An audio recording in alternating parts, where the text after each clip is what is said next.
Throughout our current series 10, we've been discovering how there is so much more below the surface to each of the 10 commandments given to us by God. So often, the deeper meaning of each command was made clear by Jesus in his teachings found in the New Testament of the Bible.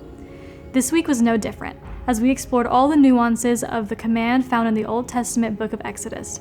You must not commit adultery.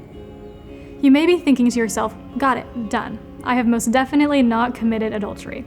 But Jesus, the biography of his life by one of his disciples named Matthew, had this to say.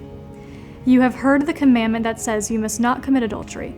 But I say, anyone who even looks at a woman with lust has already committed adultery with her in his heart. Here, Jesus is reminding us that following through on this commandment is about more than our actions. It's about our heart and our mind. As sexual beings created by God, it is natural that there will be people we find attractive.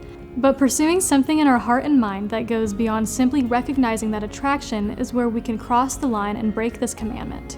We can find ourselves guilty of committing adultery without following through with the physical act.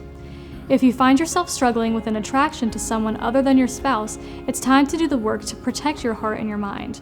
This is something that Pastor Jim netted out in one of the chapters of his book, A Traveler's Guide to the Kingdom, Journeying Through the Christian Life. It's actually one of my favorite books of his, written from places of Christian significance around the world and the lessons that they hold to have fulfilling life in Christ. You can find it in Meck's bookstore and cafe, The Grounds. If you have not had a chance to read it, I really encourage you to check it out. And don't forget to bring God into this with you. He wants to help you overcome any and all temptations that come your way. Make sure that you are spending time with him, dangerously close to every day. And if you're looking for a way to start your daily quiet time, you may want to check out the Daily Refresh through the YouVersion app. It's a great place to begin.